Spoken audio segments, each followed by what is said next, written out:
Ok, bueno, vamos a dar inicio a lo que sería nuestra quinta clase de la materia competencia en acción de la Universidad Metropolitana.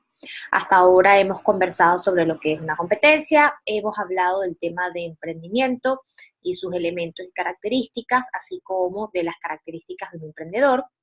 Hemos también abordado el tema de la planificación como una propuesta para solventar problemas y hemos introducido lo que es un equipo, las características que conforman a un equipo, así como también las particularidades que tiene cada una de estas características.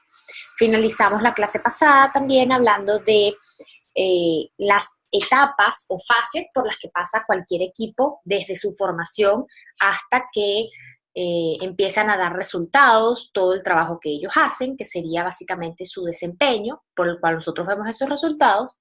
Y ustedes tenían una tarea para la clase de hoy, que era básicamente por equipo hacer un mapa mental donde dejasen bien claro las diferencias que existen en cada una de las posiciones de la curva de desempeño, entendiendo que mientras más características de equipo tenga dicho grupo de personas que está reunido con ese propósito común, pues vamos de alguna u otra forma a ver cómo ese desempeño va a cada vez ser mayor.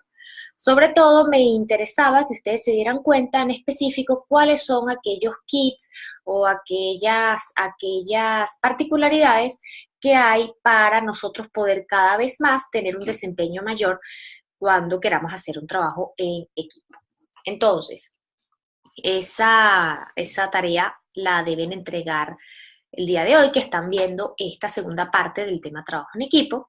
Y hoy vamos a cerrar lo que sería este tema con el conversar sobre lo que son las normas y roles de equipo. Les voy a pedir disculpas por no poner la cámara. Ahorita pues estoy grabando sin que se pueda ver. Espero que este video sea igual de entretenido, sin mis malabares por detrás de esto. Entonces, bueno, ¿por qué hablamos de normas y de roles de equipo? Ciertamente, en la clase pasada habíamos hablado de las 4 fases de un equipo por las cuales pasa cada uno de ellos, empezando por la formación hasta la fase de desempeño. Y la tercera fase de esas 4 es la fase de normativas, en donde habíamos comentado muy por encima en la presentación que en dicho apartado de lo que es el proceso de trabajo en equipo, pues entonces es cuando cada uno de los integrantes propone la invención e implementación de normas para que ese grupo pueda funcionar de manera más acorde, para que cada vez más haya una compenetración entre los integrantes y para lograr un mayor desempeño en la siguiente etapa. Dicha fase normativa, ¿ok?, es sumamente importante para lo que sería el desarrollo de lo que es el trabajo o de la propuesta que está llevando a cabo ese equipo de trabajo. Y en esta parte, en la parte 3 de normativas, es sumamente importante que además de colocar las normas del equipo, se coloquen los roles o se asuman los roles, se especifiquen para que queden establecidas las metas de desempeño. ¿Okay? Entonces, empezando por las normas de equipo, entendemos las mismas como un conjunto de reglas establecidas por sus integrantes que permite al equipo funcionar en forma eficiente para el logro de los objetivos propuestos y de los aspectos organizacionales y funcionales establecidos. Es decir, es un conjunto de reglas que nos va a permitir funcionar de forma eficiente, orientado siempre a la consecución de los objetivos. Todas estas normas deben de alguna u otra forma o particularmente se crean para orientar el comportamiento de los miembros, es decir, lo que se puede y lo que no se puede hacer. Ofrecen pautas para la disciplina interna necesaria porque es sumamente importante mantener la misma y deben ser congruentes con las funciones o tareas de cada integrante en particular. Por ende, en esta misma fase de normativas, además de concluir las normas, es importante establecer los roles porque van a ir intrínsecamente relacionados. Las normas de un equipo deben de cumplir ciertos requisitos. En específico, todas las normas deben ser realistas y deben ser viables. una norma que no sea realista y no sea viable, es muy poco probable que se cumpla o que se incentive a los miembros a llevarse a cabo. Por ejemplo, si yo coloco que dentro de la norma está que el equipo debe hacer ejercicio todos los días, al menos 7 horas diarias, eso no es realista y no es viable. No todos tienen 7 horas diarias para dedicárselas al ejercicio, no todos tienen la motivación para ello. Eh, y por ende, si lo pongo como una norma, lo que voy a generar es discordia, no voy a generar que se cumplan ciertos objetivos del equipo. Sin embargo, como les digo, cuando nosotros estamos frente al propósito del grupo y frente a los roles que asumen cada uno de los integrantes del mismo, pues entonces las normas van a derivarse de ello. No es lo mismo tener un equipo de fútbol a un equipo de desarrollos de producto. Son cosas completamente diferentes. Capaz la norma o la regla de las 7 horas diarias de ejercicio pueda ser más viable y más realista para un equipo de fútbol que para un equipo de, pues, de gestión de oficina, etc. Otro de los requisitos que debe cumplir las normas del equipo es que deben guardar significado para todos, puesto que tienen relación con el propósito. ¿Ok? Todas las normas están intrínsecamente relacionadas, de nuevo, a los roles y al propósito del equipo. Y además deben ser asumidas por todos al estar cada uno interesado en su cumplimiento. ¿Ok? Integrante que no asuma las normas, integrante que no se compromete con el propósito del equipo. ¿Cuáles pueden ser posibles normas que se planteen?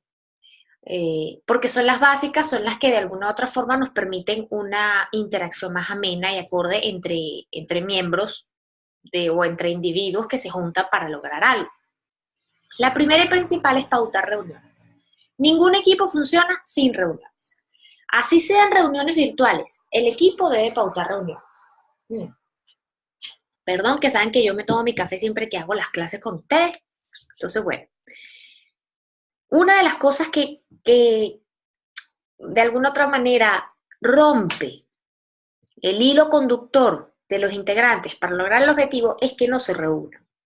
¿Por qué? Porque en las reuniones se pueden discutir ideas, se pueden conversar opiniones diversas que se tengan sobre planteamientos y propuestas, pero en las reuniones hay interacción con el otro.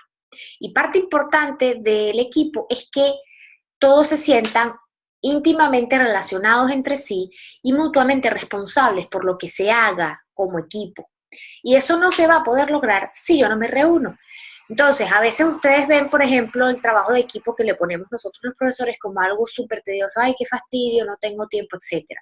Pero si yo realmente quiero que el trabajo salga bien, que se logre el objetivo que me estoy proponiendo, las reuniones deben ser sumamente importantes a llevarse a cabo y deben pautarse, ya sea semanalmente, quincenalmente, trimestralmente, como sea.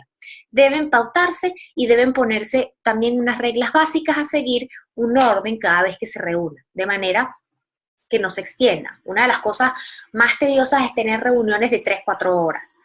¿Ok? Pueden existir reuniones de 3-4 horas en donde se discutan ciertos aspectos particulares del trabajo, pero lo importante es que eso se deje establecido como una norma. Así también es importante cumplir que si dentro de los estatutos o de las normas propuestas para las reuniones pautadas sea que van a durar de tal hora a tal hora, se trate de cumplir con el horario, porque a nadie le gusta estarle dedicando más tiempo a algunas cosas porque todo el mundo tiene su agenda, pues. Entonces, todo el tiempo que se le dedique al trabajo de equipo debe pautarse en las normas también. Otra de las posibles reglas que se plantee es asistir a las reuniones pautadas. ¿Ok? También es importante establecer reglas, por ejemplo, de qué pasa si no asisto, cómo puedes comunicarte, cuál es tu responsabilidad de no asistir. Mira, si fulanito no puede asistir o si menganito y perencejo tampoco pueden asistir, pues cuánta es la cantidad de personas que deben haber mínimo en la reunión para que se puedan tomar decisiones. ¿Cuáles van a ser las consecuencias de eso y cómo vamos a hacer que las personas que no asistan puedan de alguna u otra forma informarse de eso, comprometerse con lo que aquí se habló? La tercera regla que se les propone es cumplir antes, durante y después con lo pautado. No solamente con las reuniones, sino con todos los objetivos que ahí se establezcan. Porque eso habla mucho de cada uno de ustedes como integrantes. Y porque si el equipo se conformó para lograr algo en común, si yo nunca cumplo como integrante lo acordado, y fulanito tampoco lo cumple, y perencejo tampoco lo cumple, pues entonces el equipo no está funcionando, no está avanzando. También es importante acordar las metas a corto, mediano y largo plazo y acordar una forma de seguimiento de dichas metas. Algo como lo que ustedes trabajaron en el proceso de planificación. Dígase, mira, esta es la manera de yo evaluar si esta meta se cumplió o no. Eso es importante establecerlo siempre en las reuniones del equipo. Y la quinta regla que se les propone a ustedes llevar a cabo es establecer de forma precisa cada uno de los roles, así como establecer las tareas que debe asumir cada miembro y las expectativas en relación a lo mismo. Un integrante que no sabe lo que se espera de su rol en el equipo, muy poco probable sepa cómo actuar en dicho rol. Y eso es algo que muchas empresas y muchos grupos de trabajo pues dejan de lado.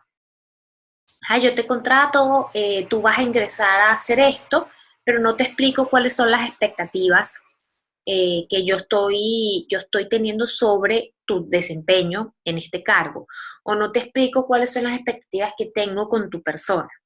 Entonces es muy poco probable que tú te puedas acoplar a ellas si yo no te explico las mismas. Les voy a poner un ejemplo sencillo. Yo una vez estuve trabajando en un campamento y parte importante bueno, lo que derivó en que tuviésemos algunas discusiones en varias de las primeras reuniones de trabajo fue que cuando a mí me contratan, ¿verdad? Como coordinadora, pues no me establecen, yo estaba entrando muy nueva al campamento, me dicen, sí, tu perfil concuerda mejor con la parte de coordinación que con la parte de guía y nos gustaría que empezaras a pertenecer al grupo de coordinadores. Cuando yo empiezo a trabajar con el grupo de coordinadores, me empiezo a dar cuenta de ciertos estatutos y de ciertas formas de comportarse de dichos coordinadores. Y una de las principales reuniones que tuvimos, mi jefa particularmente me preguntó que por qué no se estaban cubriendo con ciertos objetivos dentro de mi grupo de guías. Cuando estamos, bueno, comentando, etcétera, yo le comento, estos son los objetivos que nosotros hemos pautado, los que yo conozco, y entonces ella me dice, no, pero eso no es lo que te corresponde a ti, eso le corresponde al coordinador tal, a ti lo que te corresponde hacer es esto.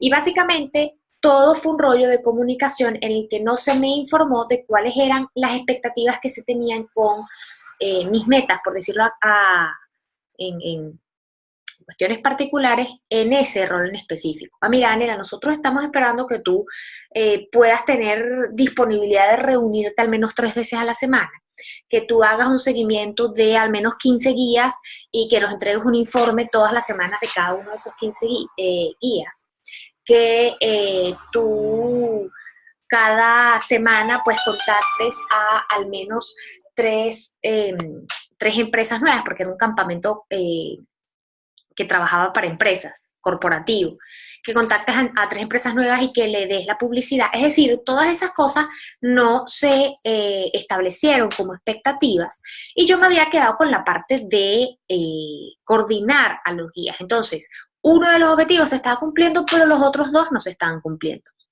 Y obviamente mi jefa decía, entonces, ¿qué estás haciendo? Entonces, es muy importante hablar de las expectativas. ¿Qué estoy esperando de ti en este rol? Mira, fulanito, si tú eres el encargado de hacer la presentación del trabajo, ¿qué estoy esperando de ti en este rol? Mira, si yo soy el encargado de hacer la redacción de el marco teórico, pues ¿qué se está esperando de mí en este rol? Eso es sumamente importante de establecer.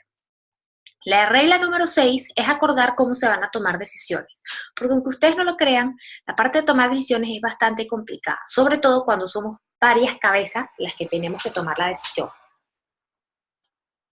Formas en las que ustedes pueden acordar tomar esa decisión, puede ser por votación, que es algo muy típico, otra puede ser por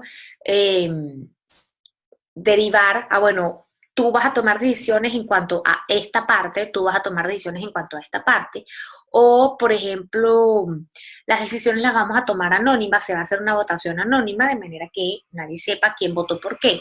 Todas esas cosas es importante establecer. Es importante discutir todos los aspectos y no dejar nada pasar por debajo, desde el trabajo hasta la relación entre individuos mismos del equipo. Porque si eso no se hace, pues muy probablemente hayan huecos en lo que es el trabajo en común que empiecen a destruir el funcionamiento de ese equipo. La regla número 8 sería establecer la manera de realizar críticas e indicar molestias, ya sea por un buzón de sugerencias o en las mismas reuniones establecer parte de la reunión para hacer este trabajo. La regla número 9 que se les propone es incluir el respeto básico para todos y la forma de manifestarlo. El respeto y la responsabilidad son valores sumamente importantes en todo equipo de trabajo. La regla número 10, obviamente, mantener la confidencialidad de lo que se diga y hasta qué grado eso es importante de abarcar. Dígase, hasta qué grado tú no puedes hablar de lo que se comenta aquí en la reunión. Hay equipos de trabajo que te dicen todo lo que aquí se comenta, usted tiene una cláusula que pues, no puede decir nada, porque sé yo, por ejemplo, una vez conocí a un grupo de diseñadores de apps para iOS, que es el software de Apple, y todo lo que eran las reuniones, ellos no podían hablar de qué hacía la aplicación nueva que estaban haciendo hasta que dicha aplicación no fuese lanzada al mercado. Entonces eso es importante también de establecerlo pues en las normas. Y por último, también se les propone pues bueno, que orienten el esfuerzo hacia la acción. Dígase que todos tienen que hacer algo previamente propuesto y establecer también tiempos en específico para cubrir dichas metas y objetivos. Esto es sumamente importante. A ver, vamos ahora a entrar con el segundo y último tema de la clase de hoy, la cual va a ser un poco más corta que la anterior. ¿Qué serían los roles de equipo? Ya yo les di más o menos alguna sugerencia de ciertas normas y ahora vamos a hablar de los roles de equipo. Roles que, primero y principal, están ligados al modo de comportarnos cada uno de nosotros. Es decir, los roles no deberían elegirse al azar.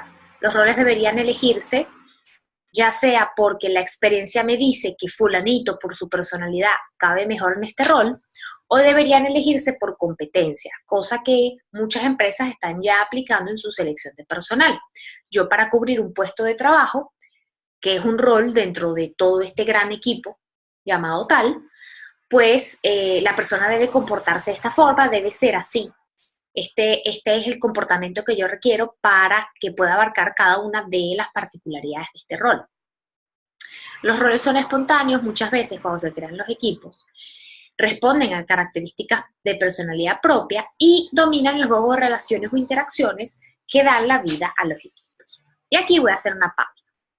¿Se acuerdan la clase pasada en donde yo les comentaba que una de las características de un buen equipo es que dentro de sus integrantes hayan habilidades complementarias, ¿verdad? De manera que se puedan apoyar unos a los otros entre cada una de esas habilidades.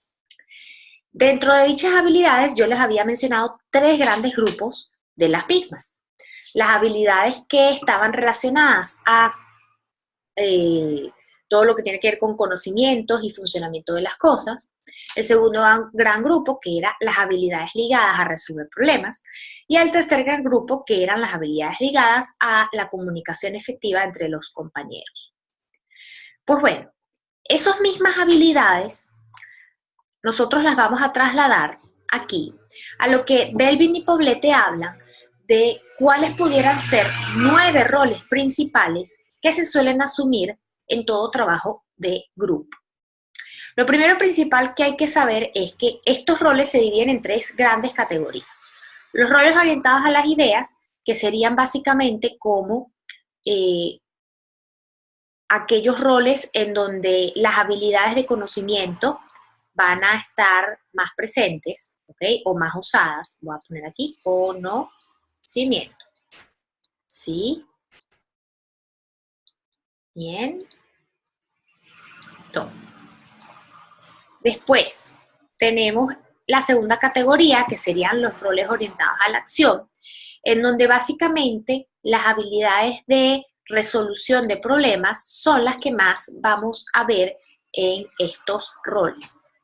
Y después tenemos los roles orientados a las personas, que aquí el tercero no se ve, que sería este de aquí abajo, dice coordinador. Lo que pasa es que no se ve porque se movió la pantalla. Dice cohesionador, investigador de recursos y coordinador. Estos roles están relacionados a las habilidades interpersonales o al grupo de habilidades interpersonales. ¿Ok? Entonces, fíjense cómo esas tres habilidades nosotros, según Belvin y Poblete, podemos detectar sí, de alguna otra forma, desarrollar, establecer 9 roles en lo que sería el comportamiento de los integrantes del equipo.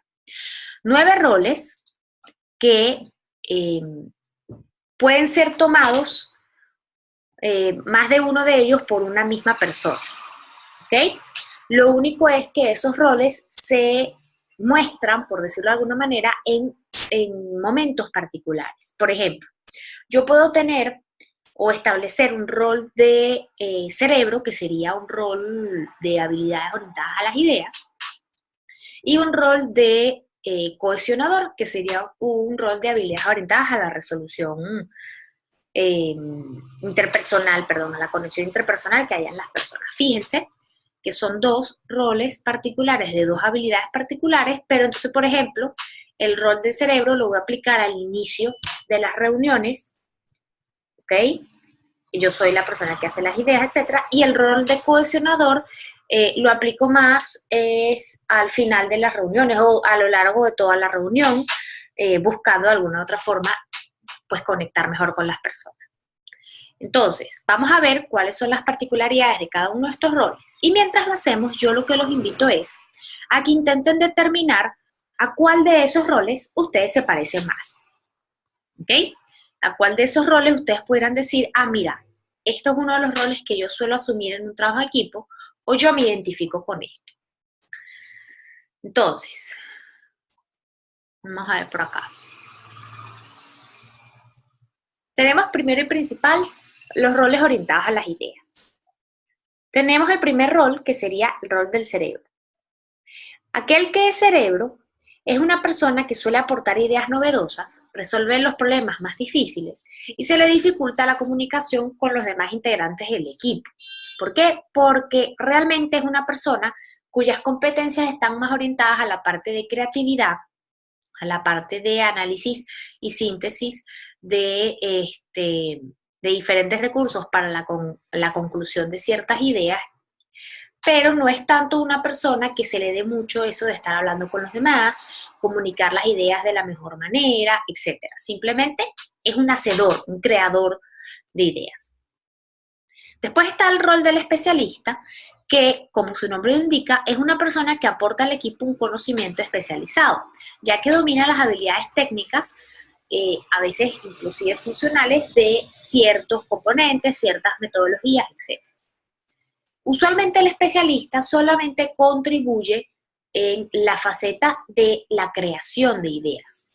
Usualmente el especialista es alguien externo también a ese equipo, o puede ser alguien que en algún momento haya tenido mucho contacto con cierta información que el equipo requiere ahorita utilizar, pero nada más aporta eso en un momento particular y después no tiene otros roles más allá dentro de lo que es el funcionamiento de la vida del equipo a lo largo. Y por último tendríamos a lo que sería el monitor evaluador, quien es una persona más tipo, si lo pudiéramos ver de alguna manera, es más como el gerente de estos grupos de personas de creación de ideas. ¿Por qué digo gerente? Porque es una persona perspicaz, es una persona estratega, percibe todas las opciones, juzga con exactitud, mide los pros y los contras, utiliza el razonamiento crítico, carece de iniciativa de habilidad para inspirar a otros, ya que, bueno, su trabajo más que todo es detectar las particularidades que hay en cada una de las ideas para poder discernir y decir, ah, mira, ya va, esta es la idea que debemos tomar, pues tiene más cosas a nuestro favor que en contra. Precisamente el monitor evaluador es una persona que no puede inspirar mucho a los demás porque suele ser a quien que juega al el abogado del diablo, el que siempre te va a decir por detrás, no, mira, esta idea no cuadra porque esto. ¿Ok? Vamos con los roles orientados a la acción. Dentro de los mismos tenemos al impulsor. El impulsor suele ser una persona competitiva y desafiante que estimula mucho al equipo a orientarlo o que se oriente hacia la acción. Él realiza los cambios que considera inadecuados y no tolera mucho el conformismo, porque es esta persona que siempre está buscando que el equipo haga lo mejor que pueda hacer, que siempre busque su superación, que siempre logre algo mejor, ¿ok? Suele ser bastante impaciente, suele ser una persona muy crítica de muchas cosas, ¿ok? Que en momentos particulares es importante porque, pues bueno, nos permite cada vez más mejorarnos, desarrollarnos, ver las cosas que tenemos que cambiar, pero que suele ser tomado a veces de forma muy negativa, igual que el monitor evaluador en el grupo anterior, ¿ok? Él básicamente lo que nos da es como esa espinita por querer ser mejores. Usualmente en un equipo, por ejemplo en una empresa, un impulsor pudiera ser un jefe, pudiera ser el mismo gerente, pudiera ser un cliente particular que te dice, no, mira, es que si ustedes fuesen así, pues, o sea, es aquel que te deja la espinita para que tú quieras, ¿sabes?, mejorar más. Después está el rol del implementador, que es una persona bastante pragmática. Es aquel que convierte las ideas en acciones, aquel que suele planificar más, el que dice, ok, para lograr esto tenemos que hacerlo así, estos son los pasos, estos son las particularidades que tenemos que tener. Si pudiéramos decirle alguna de las actividades que suele llevar a cabo el implementador, es esa persona que planifica muy bien, el que lleva la planificación al pelo, por decirlo de alguna forma. A veces es muy inflexible y crítico, ante la practicidad de otros, pues bueno, él ve todo muy ordenado en su cabeza y en su planificación, y si alguien se sale de eso, pues bueno, puede entrar como que en conflicto con el implementador. Y por último, en este grupo tenemos al finalizador, que sería aquella persona que se encarga, por decirlo de alguna manera, de los detalles, de que todo concuerde y tenga un hilo que los conecte, que todo quede como se espera que se quede, es aquel que da los toques finales. Aquellas personas que, por ejemplo, dicen, déjame revisar el trabajo una última vez para arreglar, o déjame corregirlo una última vez para quitarle los errores ortográficos, o déjame finiquitar lo que nos falta, o sea, déjame ponerle los perolitos y entonces la lucecita y la calcomanía y el sticker y no sé de cuestión, etc. Es una persona que se suele asegurar del cumplimiento de los plazos y objetivos, es bastante perfeccionista, cuidadoso y detallista. Y aquí abajo no lo leen, pero dice muestra excesiva preocupación y dificultad para delegar, porque es una persona, precisamente por su detallismo y perfeccionismo, que él pudiera de alguna u otra forma, o ella pudiera de alguna u otra forma, dejar que otros hagan ciertas cosas, pero él siempre va a ser el último que lo revisa, el último que lo ve, el último que hace algún cambio sobre él. Y por último, vamos a hablar entonces ahora de los roles orientados a las personas, que serían esas habilidades de interrelación personal. Tenemos al cohesionador, que es aquella persona que suele ser bastante pacífica, impide los enfrentamientos, es amigo de todos, escucha a todos, fomenta la unidad, la comunicación y la mediación, es muy empático y por ende está consciente de las necesidades afectivas de todos los miembros. Y una de las cosas negativas que tiene es que muchas veces no se puede poner en roles de tomar decisiones, porque él siempre va a estar pensando en el beneficio de los otros, en cómo esto pudiera afectar individualmente a cada uno de los miembros. Se llama cohesionador porque es como la pega del equipo, es el que te anima cuando te tiene que animar, el que te pone el hombro cuando necesitas llorar, el que te dice, epa, esta discusión es una estupidez, deberíamos hacerlo de esta forma porque fulanito estás haciendo muy bien esto y tú fulanita estás haciendo muy bien lo otro. Es esa pega, es lo que nos mantiene unidos como equipo. Este rol es sumamente importante. ¿No saben qué importante es tener a una persona así en un equipo? Porque en todo grupo de equipo siempre va a haber problemas de comunicación. Y es esta persona, este cohesionador, quien lima esas asperezas para que el equipo funcione de manera eficaz. Después está el investigador de recursos, que yo lo suelo llamar el relacionista público del equipo. Es una persona sumamente extrovertida, que le gusta estar en contacto con los otros, que tiene una beta de relacionista hacia afuera del equipo y que es muy bueno cuando se necesita contacto con personas de afuera, cuando se necesita establecer relaciones contractuales con otros o cuando se necesita, por ejemplo, mandar a alguien que dé la cara para que se pueda dar un acuerdo entre diferentes partes. ¿Ok? Es una persona que suele mostrar excesivo entusiasmo y contacto con la búsqueda de oportunidades externas y muchas veces suele desviar la mirada de lo que sucede adentro, porque su mundo va más hacia afuera, a ver cómo puede expandir o potenciar lo que sería el trabajo del equipo con los recursos que él pueda traer de afuera. Dígase los contratos, dígase las relaciones con otras empresas, otros proveedores, etc. Entonces hay que tener esto muy claro porque no es algo malo, ¿ok? Sino que muchas veces las personas lo toman como algo malo, lo toman como que no, es que este está más pendiente de hacer relaciones con nosotros y no tanto de nosotros, y tiene que de alguna u otra forma estar de aquí a allá, ¿ok? Y por último, tendríamos el rol del coordinador, que como su nombre lo indica, es quien, pues bueno, organiza actividades, motiva a los miembros del equipo, supervisa el logro de las actividades y metas en comunes, promueve la toma de decisiones y puede mostrarse rígido en situaciones de presión también. El coordinador muchas veces puede ser también el monitor evaluador del grupo de los roles de las ideas, ¿ok? Suele ser muchas veces un gerente, pero ¿cuál es la diferencia entre uno y el otro? Que mientras que el monitor de ideas suele estar más pendiente de las ideas, el coordinador suele estar más pendiente del recurso humano, de las personas del equipo, de que los logros de los individuos se cumplan, de que todos estén satisfechos y por ende estén trabajando en sus objetivos y metas. Entonces es importante siempre a los coordinadores, y usualmente los coordinadores en las empresas tienen mucha relación con lo que es la parte de recursos humanos de la vida.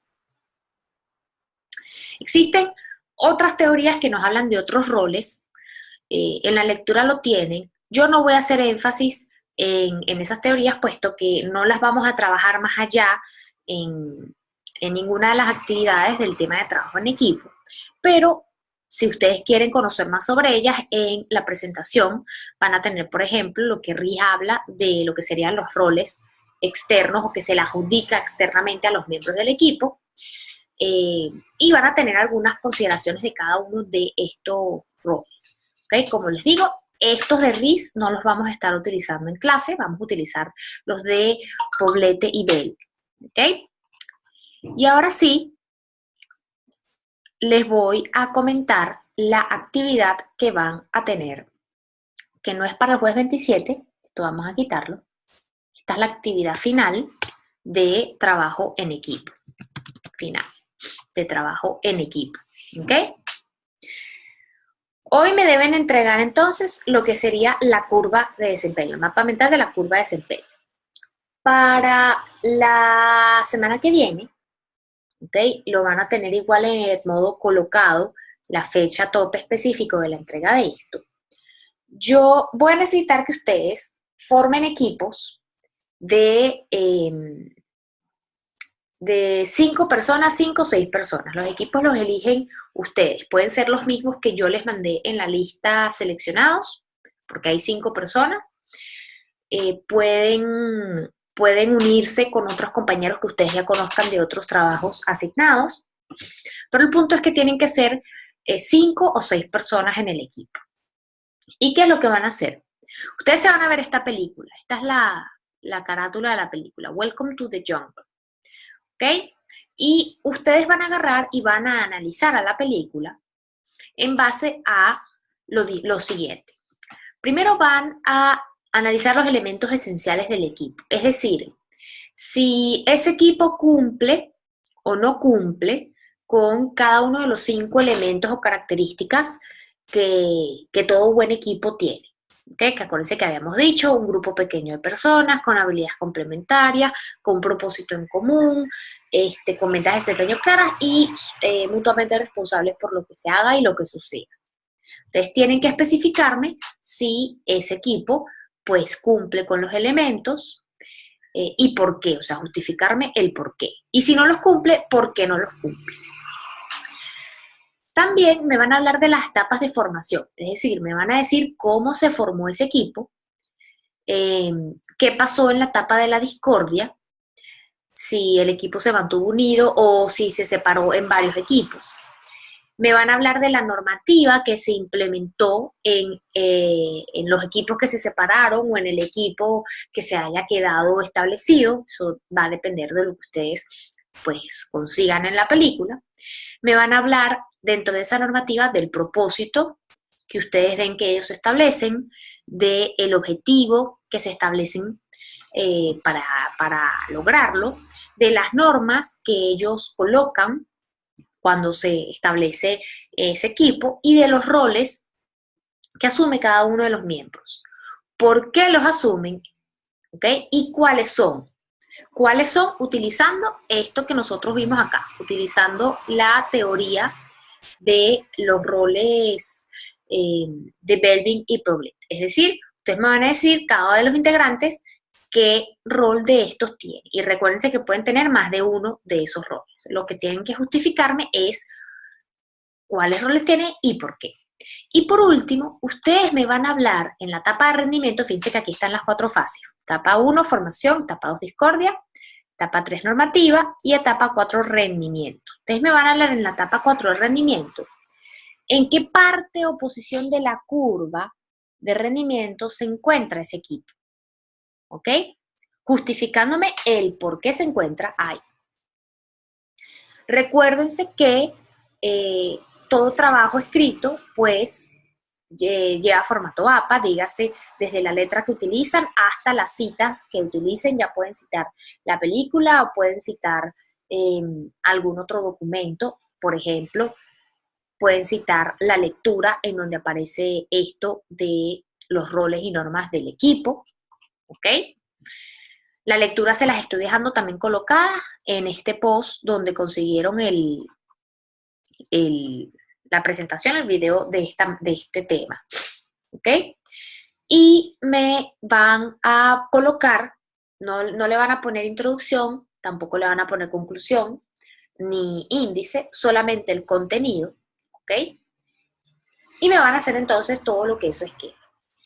Una de las características principales de esta actividad es que ustedes no se pueden pasar de 6 páginas escritas.